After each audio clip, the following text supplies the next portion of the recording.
إذا عدد كبير من الصواريخ الآن.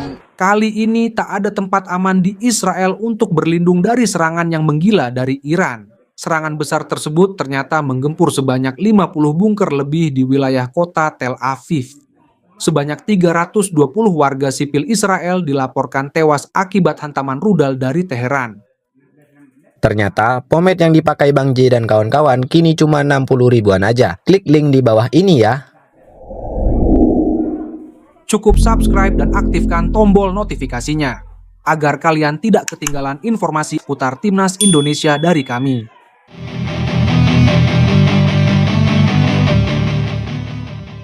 Israel Katz selaku Menteri Pertahanan merespon dan mengklaim bahwa serangan tersebut adalah kejahatan kemanusiaan. Seolah tak memiliki dosa dengan apa yang terjadi di Palestina dan sekolah di Irak. Simak penjelasan lengkapnya sebagai berikut. Eskalasi perang di Timur Tengah telah menembus titik paling kritis dan berdarah sepanjang sejarah konflik kawasan ini. Sebuah serangan rudal balistik berskala masif yang diluncurkan langsung dari daratan Iran dilaporkan telah sukses menghantam dan meluluh lantakkan wilayah Tel Aviv. Mengutip laporan utama yang mengejutkan dari surat kabar lokal Ma'arif pada Jumat, insiden horor ini menelan korban jiwa dalam jumlah yang sangat fantastis.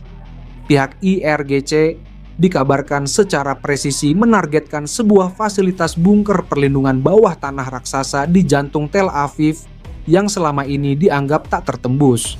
Akibat gempuran mematikan tersebut, sedikitnya 320 warga dan personel Israel dilaporkan tewas tertimbun reruntuhan beton. Laporan intelijen merinci bahwa senjata pemusnah yang digunakan dalam pembantaian ini adalah rudal balistik kelas berat model Khorramshahr 4.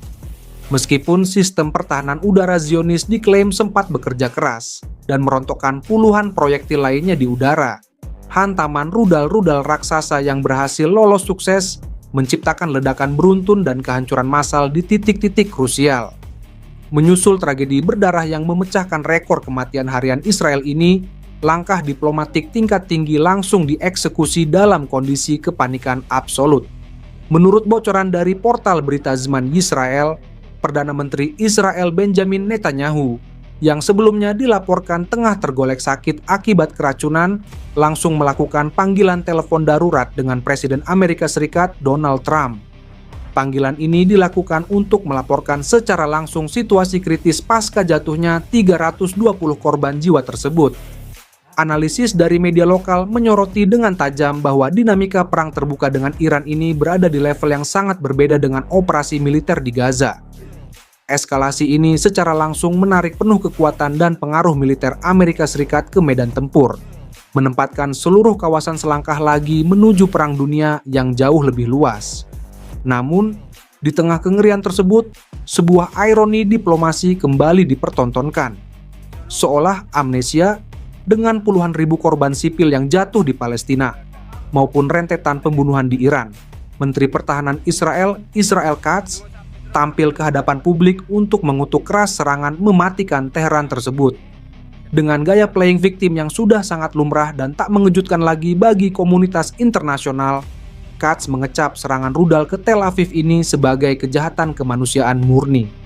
Teroris Iran sudah melakukan kejahatan kemanusiaan yang sangat fatal. Seluruh dunia harus melihat kebiadaban ini, serunya.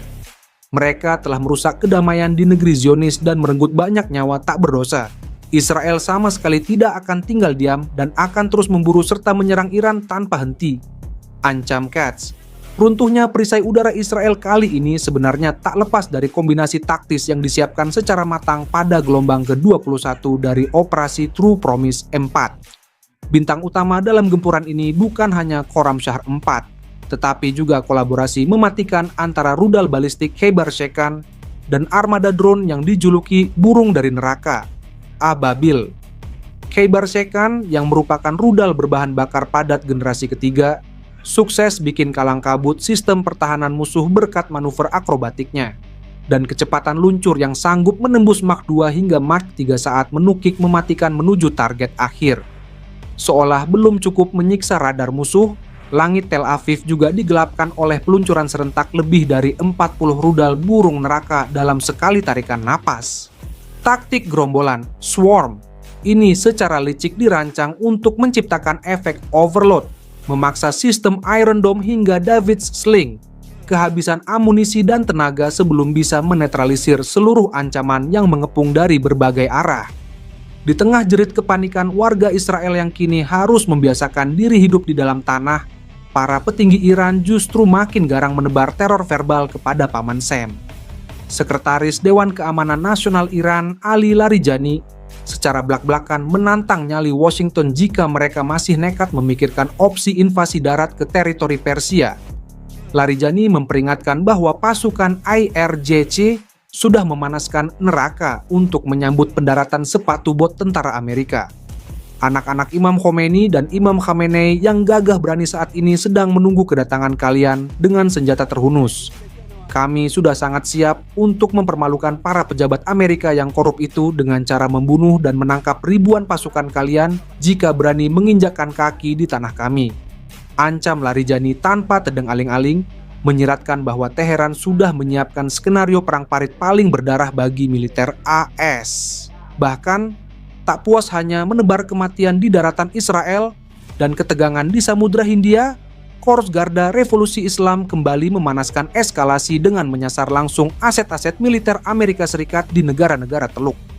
Dalam klaim terbarunya yang disiarkan oleh televisi pemerintah, militer Teheran dengan penuh percaya diri menyatakan bahwa armada drone tempur mereka telah kembali sukses menghantam lambung kapal induk raksasa Amerika Serikat, USS Abraham Lincoln. Meski belum ada tanggapan atau bantahan resmi dari pihak Washington terkait insiden susulan ini, publik tahu betul bahwa ancaman Teheran bukanlah sekadar gertak sambal. Mengutip rentetan laporan Al Jazeera dan AFP, militer Iran secara agresif memperluas jangkauan serangannya hingga menembus batas kedaulatan wilayah udara Kuwait.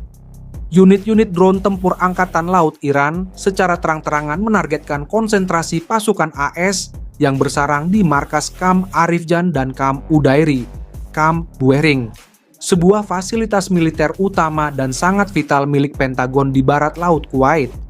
Gempuran udara beruntun melintasi perbatasan ini semakin menegaskan pesan mematikan dari Teheran. Tidak akan ada satupun pijakan militer Paman Sam di Timur Tengah yang aman dari radar dan amukan pembalasan mereka. Berita tambahan akhir, Klub Championship 2025-2026 FCE Bekasi City membuat kejutan dengan memberikan kode akan mendatangkan Shin Tae-yong. Lantas, apakah ex-pelatih timnas Indonesia itu akan menukangi FC Bekasi City? Sampai saat ini pihak FC Bekasi City tidak menyebutkan maksud kedatangan Shin Tae-yong.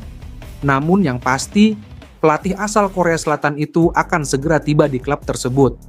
Pemilik FC Bekasi City Putra Siregar juga menyambut baik kehadiran Shin Tae-yong.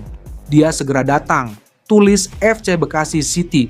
Adapun FC Bekasi City sampai saat ini masih dilatih oleh Widi Widiantoro. Di bawah kepemimpinannya, FC Bekasi City tampil meyakinkan di grup Barat Championship 2025-2026. Tim berjulukan Kuda Hitam itu duduk di posisi keempat dengan mengemas 36 poin. FC Bekasi City hanya tertinggal 4 poin dari pemuncak klasemen sementara, Adjaksa FC. Klub yang bermarkas di Stadion Patriot Bekasi, Jawa Barat, itu masih menyisakan 6 pertandingan ke depan. Mereka akan melawan Garuda Yaksa FC, Persekat Tegal, Sumsel United, Adjaksa FC, Persikat Depok, dan PES Riau. Bisa saja jika promosi ke Super League musim depan, maka pelatih kepala FC Bekasi City adalah Shin Tae-yong. Peluang untuk lolos ke Super League musim depan sangat terbuka lebar. Semoga di musim ketiga saya bersama FC Bekasi City ini bisa membawa mimpi itu menjadi nyata, kata Widi Widiantoro. Shin Tae-yong saat ini masih sedang menganggur usai dilepas oleh klub Korea Selatan Ulsan Hyundai. Namanya masih sangat harum di sepak bola tanah air karena sudah memberikan yang terbaik untuk timnas Indonesia. Shin Tae-yong juga suka datang ke Indonesia, sebab ia mempunyai akademi di Indonesia bernama STY Academy.